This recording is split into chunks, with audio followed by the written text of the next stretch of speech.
Okay, thank you very much. My name is Richard Reeser. I'm the General Secretary of the Commonwealth Disabled People's Forum and like to welcome those of you who've joined the meeting. I know other than Gowdance and me, there's only 4 of you on the call, but we still value your participation. We'll record this and can send a copy of the recording to others who might be interested.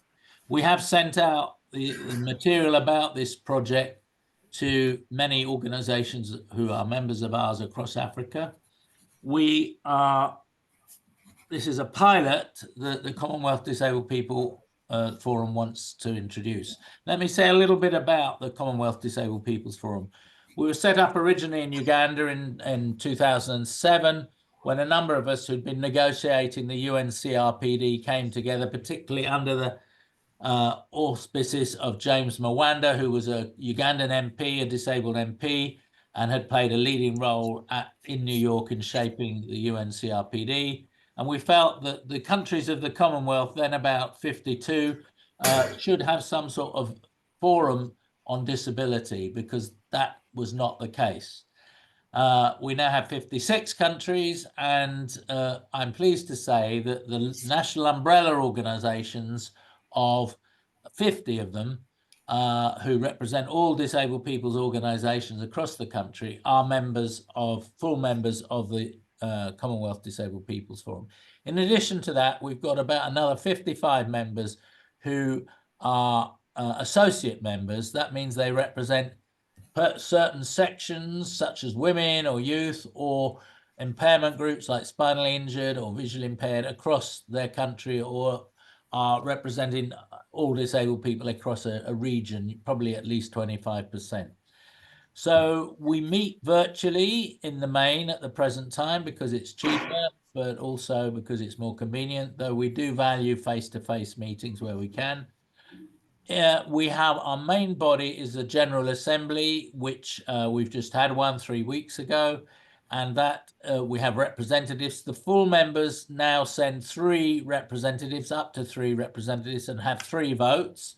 And the associates have 1 representative and 1 vote, and we decide policies and so on. We recently voted on our new constitution, which is to become a charity registered company in the UK so that we can raise more money for our activities. And we now have a structure that the officers elected by the membership are the board members. Then there is an executive that is elected from different regional representations, and we also as an executive co-opt people to make sure we cover all areas and all types of impairment as much as possible. The executive is about 32, and the board itself is about 12 at the moment, and we have agreed to co-opt 3 well-known disabled people who are campaigning in the UK. And the reason for that is to make it clearer for the British Charity Commission to have trust in this organisation. So we're just in transition, but we have a business plan which is on our website, which is commonwealthdpf.org, and you can see all about us there if you don't know us. And if you are not as yet a member organisation, there's a membership form there that you can send in. We have, particularly since the beginning of restarting, we went into abeyance from 2013 to 2019. But in 2018, at the first global summit, a number of people came up to me and said, "Oh, whatever happened to the Commonwealth Disabled People's Forum?" And we had a meeting of about 25 people who said they wanted to get it started again. And the following year, in 2019, during the Conference of State Parties in New York, we held a day to re-establish it, set up the new constitution, business plan, and elect a leadership. That leadership was then re-elected with some changes in 2022 in a virtual conference, and partially re-elected. We elected 2 new officer positions, which were 2 new assistant secretaries, one from India and one from Pakistan. So next year we'll have a virtual conference where every post nearly will be up for re-election.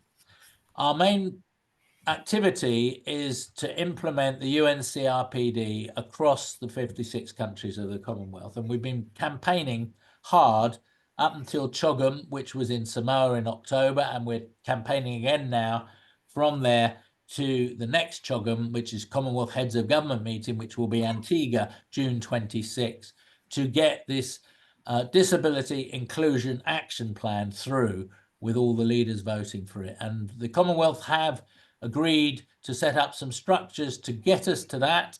It's going to be quite a quick turnaround. We have put forward nominees for a high-level advisory forum and DPOs to advise them. And they're also calling for representatives from governments for a sounding board which will approve what we're putting forward. And that's the most important thing. And we want to utilize ways of collaborating across all our members to take forward disability equality and inclusion across the Commonwealth. One of the things from the beginning was that we felt women were underrepresented in the disability movement. And so we bent the stick towards more women than men as representation on the executive. And we succeeded in that in the last 2 executives. And all those women form the Women's Forum plus others who they co-opt. And the Women's Forum, led by our Women's Officer, Gaudence, who will be taking over chairing this in a moment, are looking into this project. And the project was based on some money that we got from the UK government, which is our grant, main grant. That was some money from for this current year, which ends in 2 weeks, and for next year. At the moment, we're not sure when the money for next year will come through or whether it'll all be there, because as you may have noticed, led by Mr. Trump, there is a move against aid for disability and development across the world. And it isn't just USAID that has cut back, but it's also the British government have cut back. By 27, they aim to halve to 0.3% from where it was back in the 2010s, 0.7% of GDP. Part of the problem with that is that the government doesn't want to tax rich people anymore, which for a Labour government is a bit strange. And so instead, they're going to take the money off development funding and put it into developing the army to support Ukraine. So there are different political views on that, but we think at the global summit that's happening in 2 weeks, we're going to be going there and fighting hard for a unified position across all the disabled organizations of the world, that governments, regardless of the United States position, need to step up to the plate and fill the gaps that are left by USAID cuts and find ways of actually getting money mobilized from the private sector.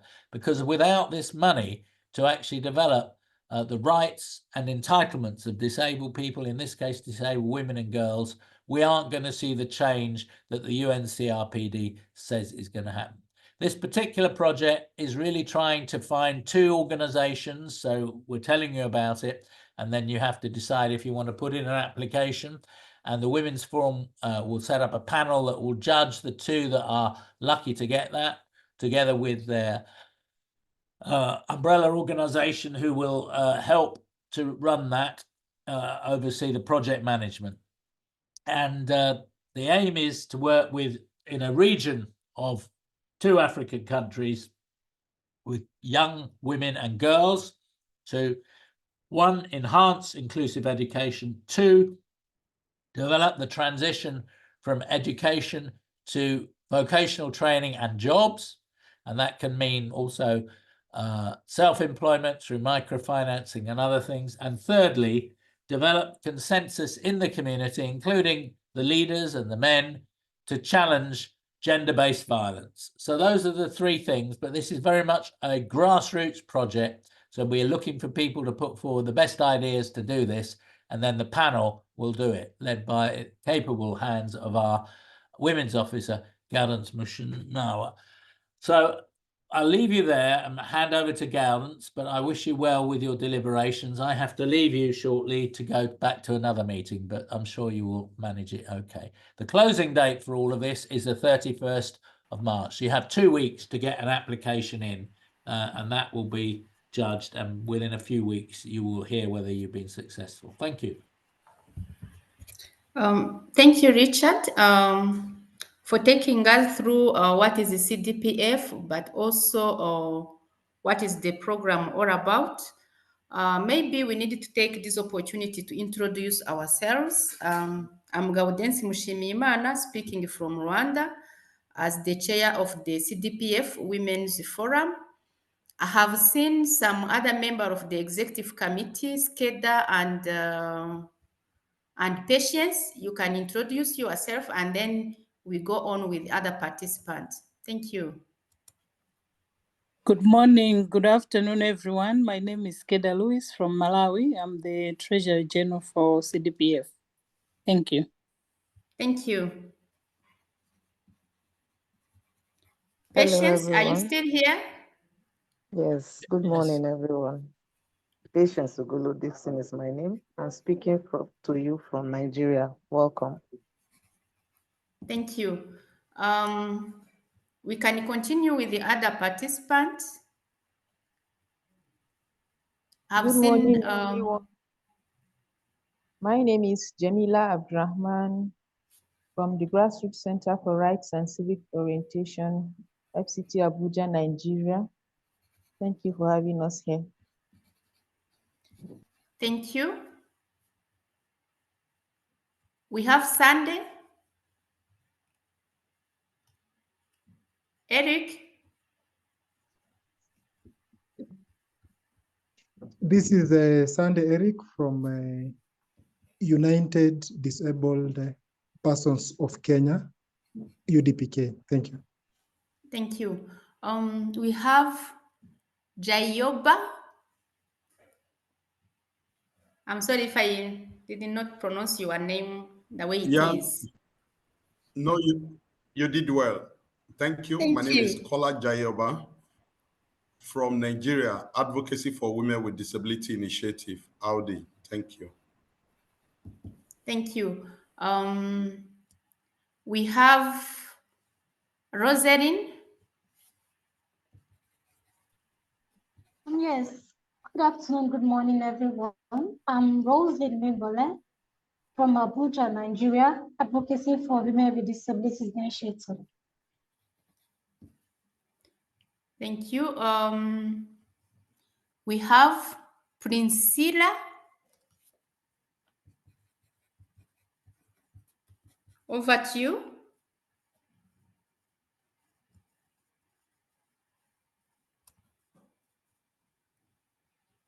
If she's not around. Sorry, yes. Goddess, you can see there's a chat. She said that she's not able to talk. Oh, okay. Yes, please check the chat. Thank you, thank you. Oh, sorry for that. And thank you. We go to Hajira.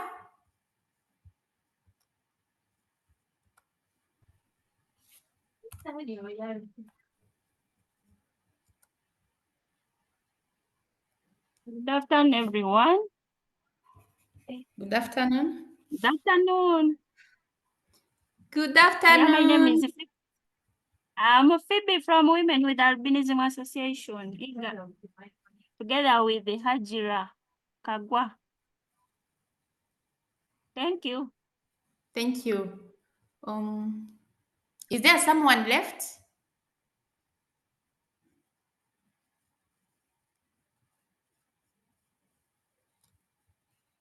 Okay. If there is no one else left,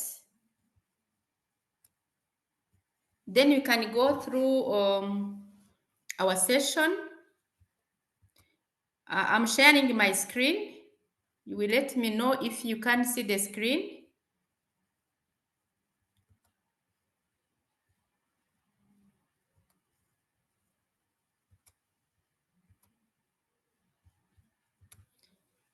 Are you able to see my screen? Yes, I can see it. Okay. Thank you. As you have seen through the document that was shared with you, that was sent through a member of the CDPF, And Richard also talked about the program in summary. This meeting is to discuss what do we expect from the potential applicants, but also what are the key criteria and deadlines as we start our journey. So Richard talked about the CDPF, what it is and how it works, but also talked about the program in summary. And through this meeting, we are going to have an overview of the issues that we have seen affect girls and women with disabilities across the Commonwealth countries. We will have an overview on the program, the focus, what we expect as a result, the timelines, but also the eligibility criteria. And then we will have an opportunity to ask questions for clarification. If you have gone through the document, you might be having some question for clarification. So we have the opportunity to ask those questions. I think Richard made a summary on the CDPF. If you need more information on what it is, there is a website that I'm here sharing that you can link in for more information. About the issues and barriers that women with disabilities are facing everywhere, I think if you are involved in the advocacy for the right of person with disabilities, you might be having more information on how those barriers, those issues look like at the grassroots level, but also at the national level. Mostly the issues that we identified through a survey that we conducted across the Commonwealth countries. Those issues were dominated by less chances to education opportunity and literacy for girls and women with disabilities. We have seen the issues of accessibility in terms of physical communication. We have also seen the barrier to sexual and reproductive health and rights. And this was specifically concerning girls and women with intellectual and mental disabilities in general. We have seen kind of discrimination, stigma, and cultural barriers where girls and women with disabilities are limited by beliefs, stigma that persist at the community, at the household, at the working places. All these barriers lead to extreme poverty for girls and women with disabilities, but also you have seen the issues of low self-esteem, and this is understandable. We all know that self-esteem is not something that comes overnight. It's a matter of how you were supported from your household, the family, and the relatives. It's a matter of the education and awareness that you had opportunity to go through. It's a matter of your kind of overall empowerment that you benefited. So girls and women with disabilities are lacking such self-esteem to be able to push or even to affirm their dignity. We have seen the challenges of ICT. We all know that we are in a digitalized world. So to sustain or even to navigate, you need to have the basic of the ICT in terms of the skills, but also in terms of the tools that are required. We also identified the issues of being discriminated from the government services, and here specifically, everywhere in our countries, we have program for empowering women in general, or program for gender equality, program for youth. governance, climate change. But we realize that girls and women with disabilities are really discriminated from accessing those government services, opportunities. That is, again, against their human rights. We identified some issues of climate change, how women with disabilities supported during the disaster, but also from the preparedness, the mitigation measures and procedures. Women with disabilities are not taking really part of the discussion and the decision-making tables. The issues of clean water was also reported by girls and women with disabilities from different countries. So overall, those are the issues that we identified. And from those issues, we came up with a kind of priorities for CDPF Women's Forum that we centered on education, employment, and economic empowerment. We also need to move beyond what people call gender equality, because this concept is not working for women and girls with disabilities. What should be working is gender equity, where every woman, every girl should be provided what is needed to make sure that she enjoys all her human rights. We are focusing on healthcare services and political participation to make sure that we are part of the decision-making processes, where we can voice out all those issues that we presented, but also we influence or we change the mindset of the decision makers. So this to happen, it should be part of the discussions. We also identified 3 cross-cutting area that is about disaggregated data by gender and disability. Because for planning, for decision making, for advocacy, influencing policies, you need to have data that speaks what is happening all around our countries. So this is our cross-cutting area as we talk about empowering girls and women with disabilities, as we talk about advocacy for policy change. We need data, and not just data, accurate data that is disaggregated by gender and disability.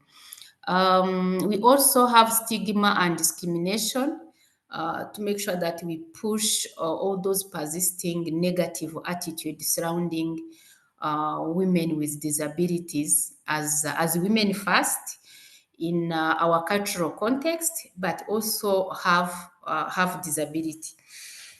The accessibility is also our third cross-cutting focus area to make sure that women with disabilities have full access to opportunities, services, settings, facilities all around our countries.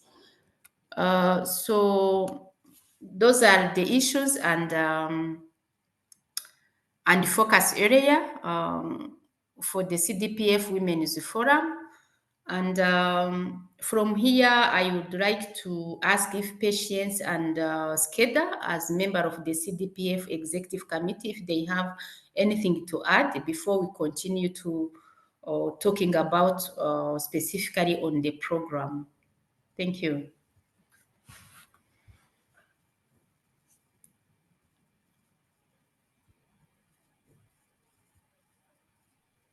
Nothing from me really, Gaudence, sorry.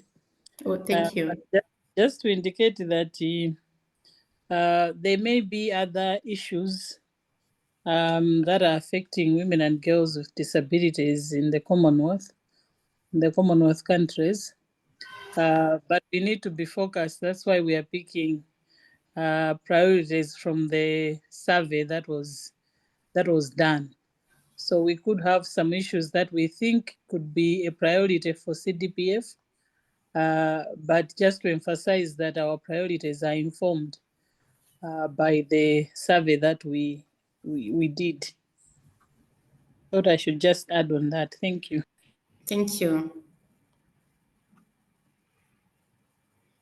So As we are making a presentation, write down all the questions that you might be having, as we have a time to ask questions and discuss more on the program, or even many other questions that you might be having.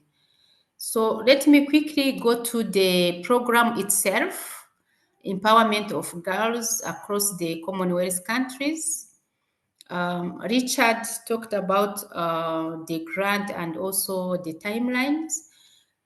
So we are focusing on the empowerment of girls, and we are seeking into potential applicant that we develop and implement an innovative method to encourage and bring change in inclusive education, in primary education specifically, because we talk about senior education, talking about university, you might be having the opportunity to first go through the primary education. So we are focusing on inclusive primary education for girls. Secondary, we are looking into increasing the participation of disabled teenage girls who have completed primary or even secondary education, but they are looking for job. So we expect the applicant to tackle the issues of job skills trainings, but also that will lead to self-employment, formal or even self-employment. If you can tackle all those two, that will be great. We are also looking into enhancing solidarity of disabled girls in effectively challenging gender-based violence. We want to see sisterhood across the Commonwealth countries, and this is an opportunity that we feel like if we can build on that solidarity of disabled girls, that will be also great. But also through the implementation of this program, we are looking into serving as an opportunity for learning, but also developing tools for selecting and managing grassroots projects, because we have been seeing across our countries platforms, forums, and union implementing programs on their own. But also in most of cases, donor, they do not trust in the grassroots capacities to implement such kind of project, such kind of program. So we are looking into learning from this small grant. How can we effectively support grassroots organization in implementing successful project at the ground? What are the required I don't know how to call it, but we need to learn what are the required tools, what are kind of skills that are needed to make sure that grassroots organization can be trusted by the donor. But also trust is one thing, but also being successful is another thing. So we seek to learn from this program implementation how grassroots organization can be empowered, can increase their credibility vis-a-vis different donors.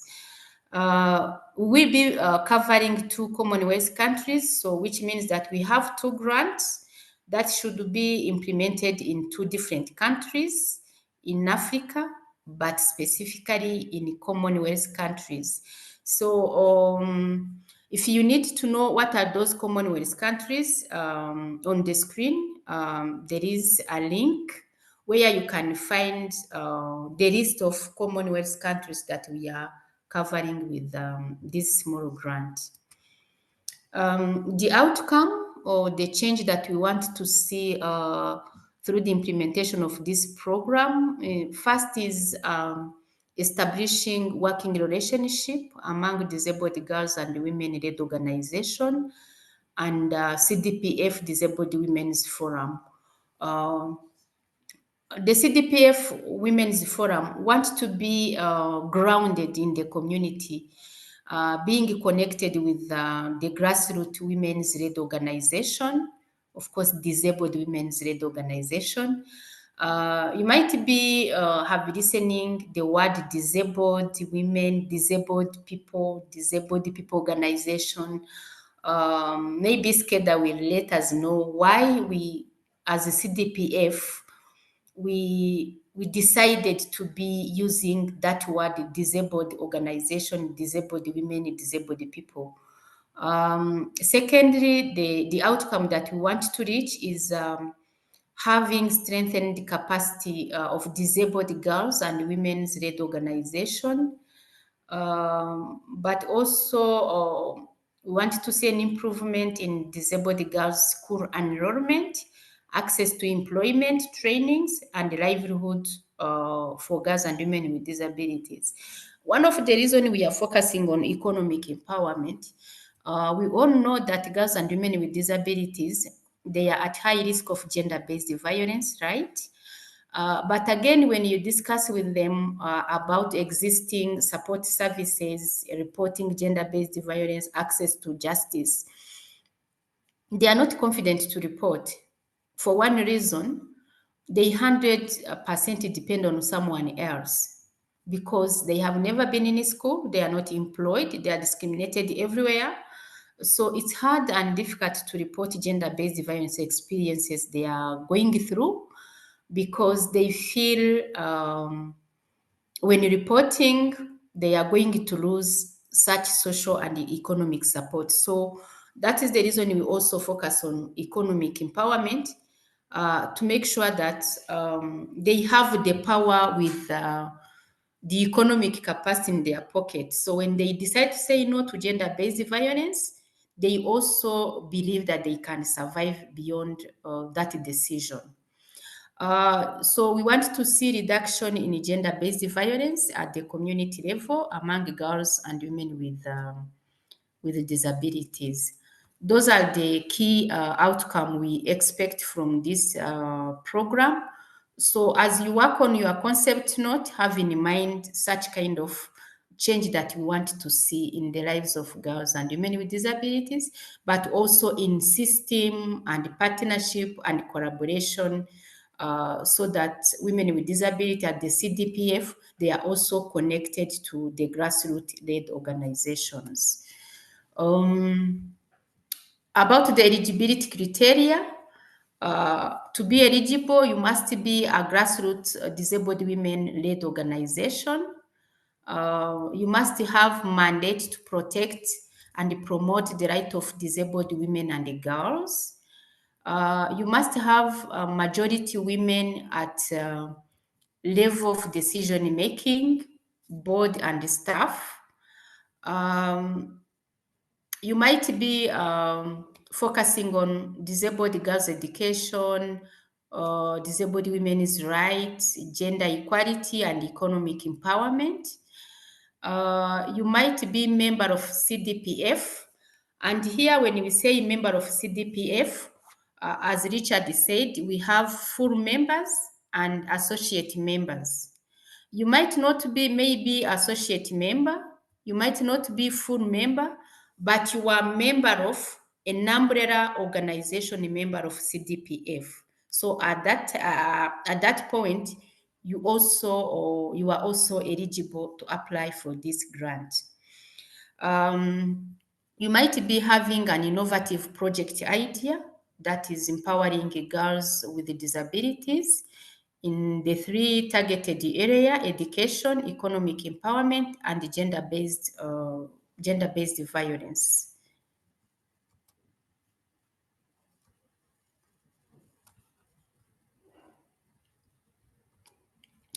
The selection criteria, apart from being eligible to be selected, you might be having your concept note should be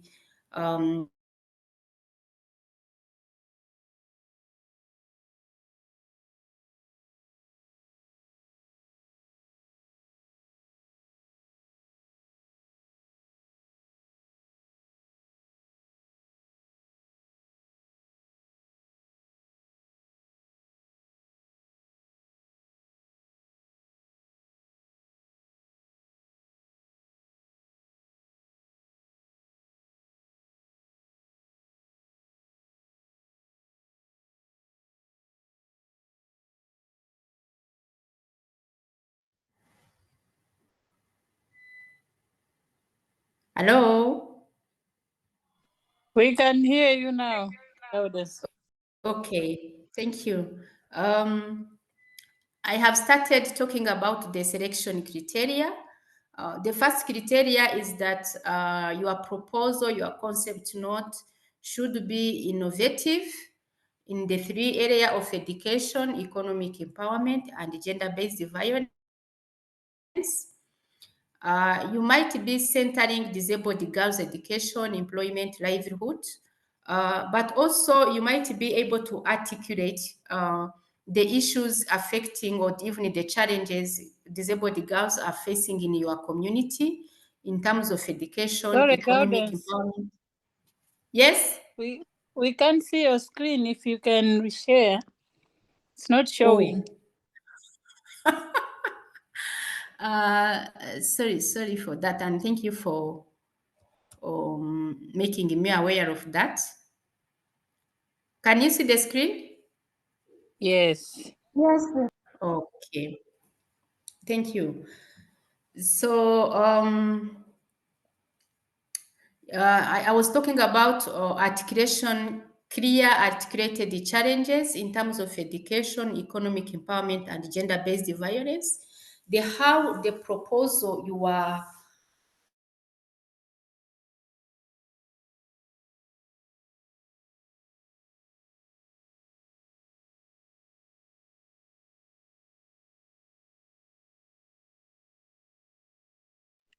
I can't hear Gaudens. Is it just me? Same here. Can't hear her.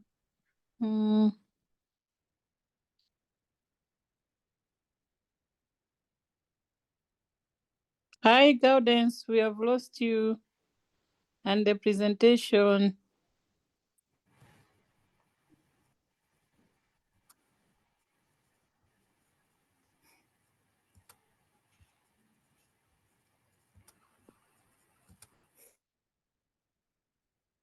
Gaudens, can you hear me?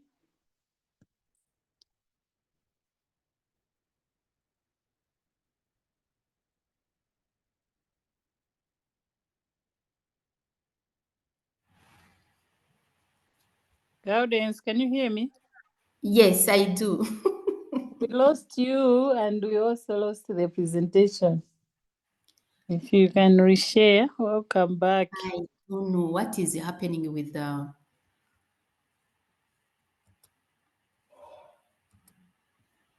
my computer. Can you see the screen now? It's coming, yes, now you can see it. Okay, thank you. Also part of the selection criteria, you might be showing the maximum use of the contextual opportunities to influence and sustain the change. What are the opportunities that you are taking advantage of? Because this is a small grant that might not be responding to all the challenges that you identified, but you might be also identifying other opportunities that can contribute to the success of this small grant implementation. So we look into how the concept note showcase the use of the available opportunities in your community, in your context of the implementation. You might be showing potential approaches to go or to scale. If this program you are implementing, as we told you, we want to learn from this small grant, but also we learn to scale. So we want to see innovative approaches that can be scaled from the 2 countries to more than 2 countries to across all the 55 Commonwealth countries. So we look into approaches that can be scaled, but also to be scaled should be effective in terms of the cost of the scale up. We look into also potential applicants that are taking advantage of existing and potential partnership with the government, especially at the local level, as we We look for advocacy, but also sustainable changes. We will see if the concept note you are proposing also incorporate partnership building strategies to maximize the impact. As a small grant, we need to maximize partnership that might be existing already, but also that new partnership, strategic partnership that we can craft to make sure that we add value to the implementation of this small grant. We will also look into the organizational capacity to deliver the intervention and manage the small grant that is around £10,000 maximum per year, and see how the implementation will contribute to the CDPF Disabled Women Forum evidence gathering. Because you have seen disaggregated data is part of our cross-cutting area. Because with no data, it's hard to run successful advocacy. So the concept note should also show up how you will feed into the current gap of evidence generation on the issues affecting girls and women with disabilities, but also successful initiatives that are being implemented. So we will also be looking into how your concept note will be responding to this gap of evidence generation. The concept should also demonstrate the local and national knowledge and networks for influencing change. How are you networking? What are the knowledge that you have to make sure that you can, from the small program you are implementing, you can influence change in your community, but also at national level. You should demonstrate how the implementation will also uphold the high level of value for money. The value for money means the small amount, the small grant you are having, you can achieve more than you can expect with the small amount. More result, more change, but less investment in terms of money. Some of the other criteria is that the concept note should be in English. The maximum grant is £10,000 per year. And this grant includes the inception phase, preparatory phases, activities, and implementation. There is no core support with this grant, but the grant you can include 10% of the staff involved in the implementation of the program, because we value much the human resource to make sure that we are succeeding. The agreement will be made between the CDPF and successful applicant organization, and this should be 2 organizations. And it's mandatory that we selected applicant should go through comprehensive due diligence assessment, and they agree to go through the capacity building plan to mitigate against the risk of the funding. As we are learning together, as we want to showcase how grassroots organization can be trusted, they can implement small programs. So we need to also make sure that we respond to the existing capacity building needs to make sure that the implementation will be successful. In terms of the timelines, the submission is by 31st March, and they are sent through unab.rwanda@yahoo.com. The email is there. And we expect to be giving feedback by 5 April.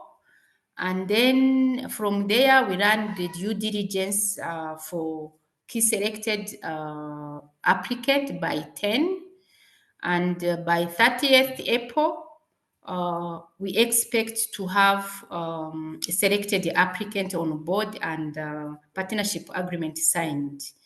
And implementation is starting by 1st May. When we say the due diligence process, means that the due diligence process will include more than two or the potential applicant, because the due diligence is also part of the selection process of the applicant implementing organization. So that is the end of my presentation, and then you are welcome with questions if you have them. So together with the other member of the CDPF Executive Committee and Women's Forum, we are going to support each other to respond to relevant questions that you are going to ask. Thank you. Over to you for the questions.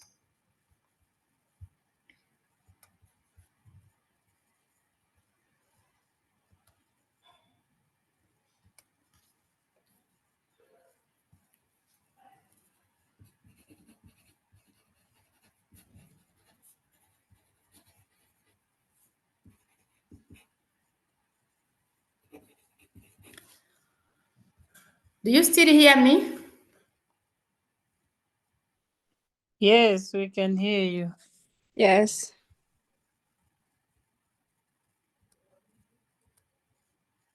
Hello?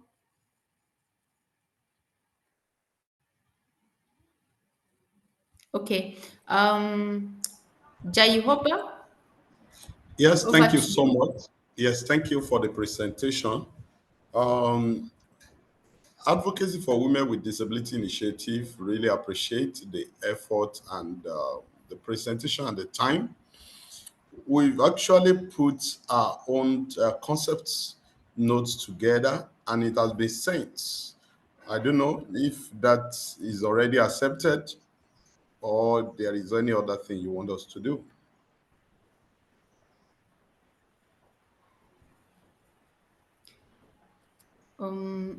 Thank you. I think for those who have, we have already received two concept notes. But if you feel like from this presentation you need to improve on your concept note, it is still open. Feel free to adjust as much as you want, and then you submit. Thank you so much. Yeah, you're welcome. Gaudence, there's also a question in the chat from Princella Aua. I hope I'm pronouncing that right. So she says, thank you for the presentation. Can you clarify the two countries that will be selected to implement? Will it be two selected organizations? I think that's the question. Okay. Can you respond to that?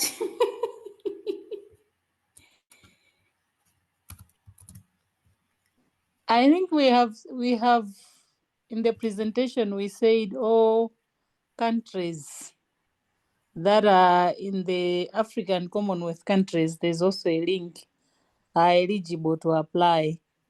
So in terms of selection, maybe Gaudence, you can clarify if we are restricting ourselves to only two countries, or the countries will be based on the applications received. Thank you. The call for proposal is open to all 56 countries. It's a competition. And then from the application, we are selecting two implementing organizations. And for those two organizations to be selected, they must be in two different countries because we want to learn from different contexts, which means that maybe your proposal might be ranking first among the first three, but because the two first applicants are within same country, then the second one should be excluded.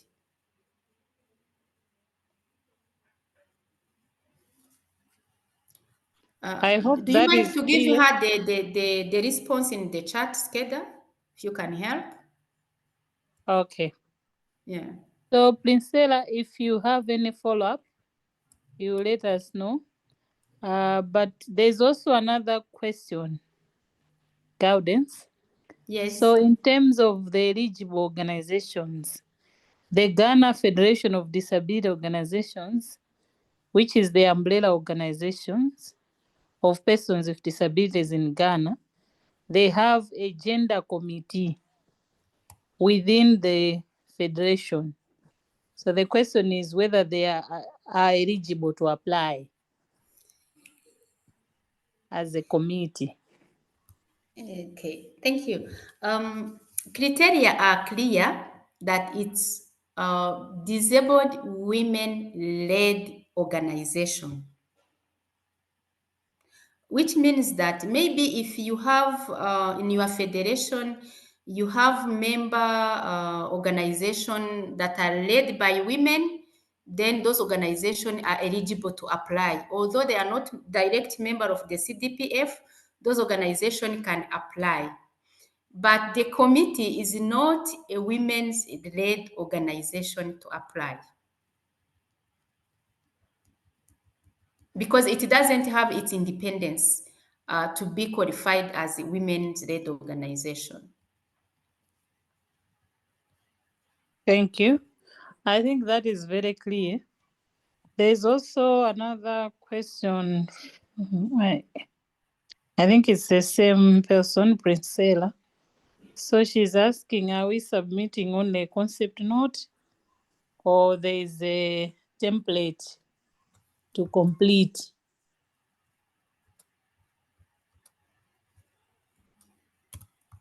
Thank you.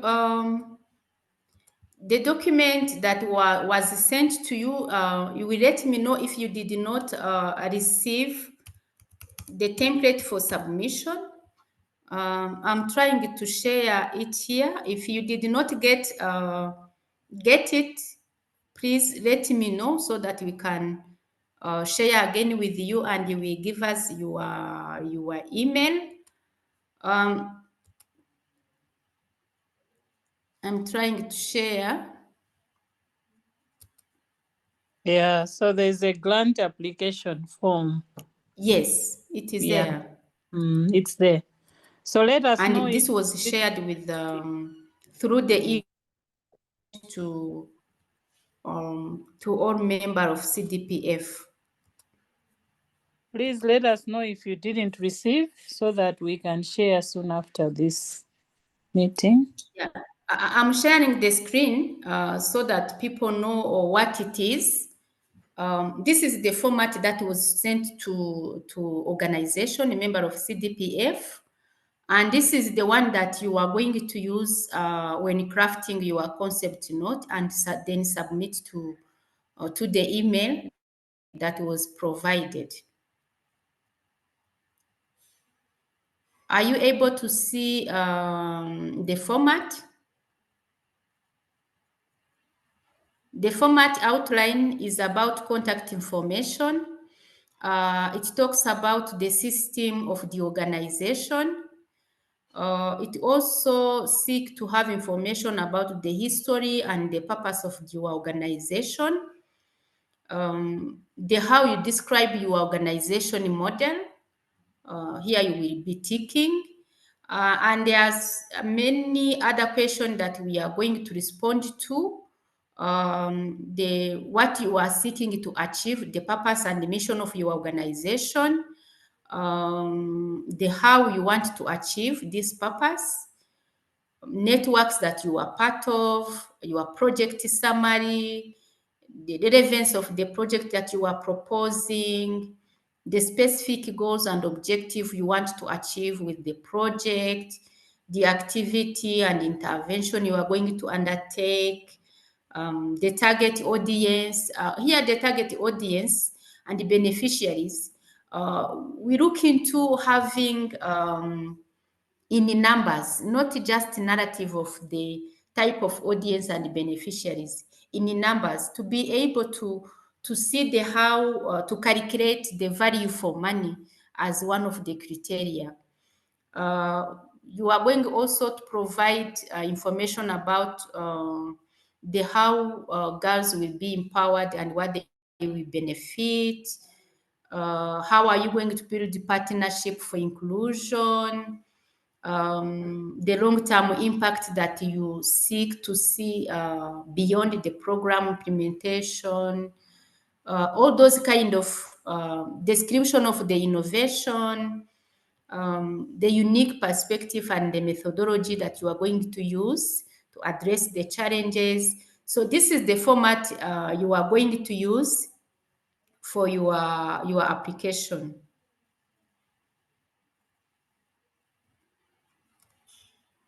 Thank you, Gaudence. So there's another question. I think this is a follow-up from Jamila.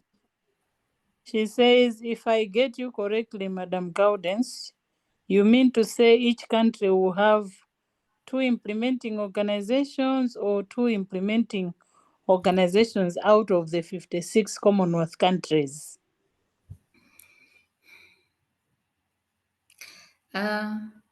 Let me try to reframe the response.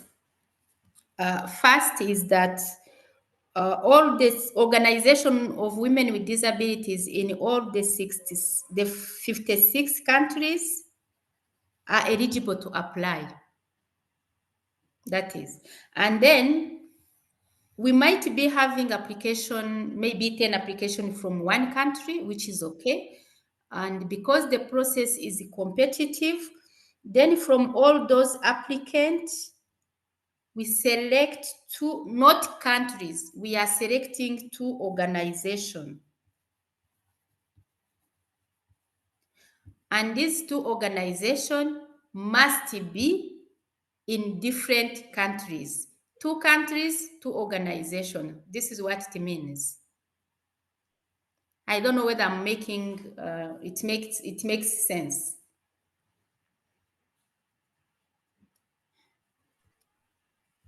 Does it make sense to you? I'll ask Jamila, are you able to unmute and confirm if... Okay, she says understood. Thanks for clarifying. Okay. So Priscilla, she's just also clarifying on the Ghana Federation of Disability Women Committee. So she says GFD has women with disabilities at the governance level and managerial level.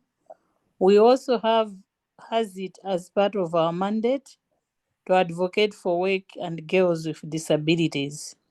So she's just sharing more information on their structure, the committee she earlier asked about. And I think this is great. And if the federation, that committee can work closely, can support their grassroots disabled women's led organization to even apply. And I can see this is really an opportunity for networking, working together with their grassroots disabled women's led organization, if they qualify or even if they succeed for the implementation. Because our principle is that we want to be community grounded. CDPF Women's Forum wants to be grounded in the community, not just in the implementation, rather capacitating grassroots organizations. So I can see this as an opportunity for the committee to work with, if you have disabled women's member organization of the federation, to work with them for this opportunity. Yeah.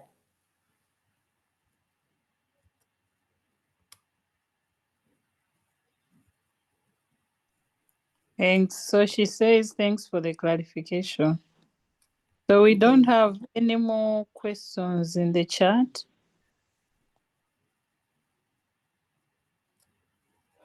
Okay. If there is no any other question, then we can we can close our meeting. Is that okay for you all? That's okay. Thank you so much. Okay.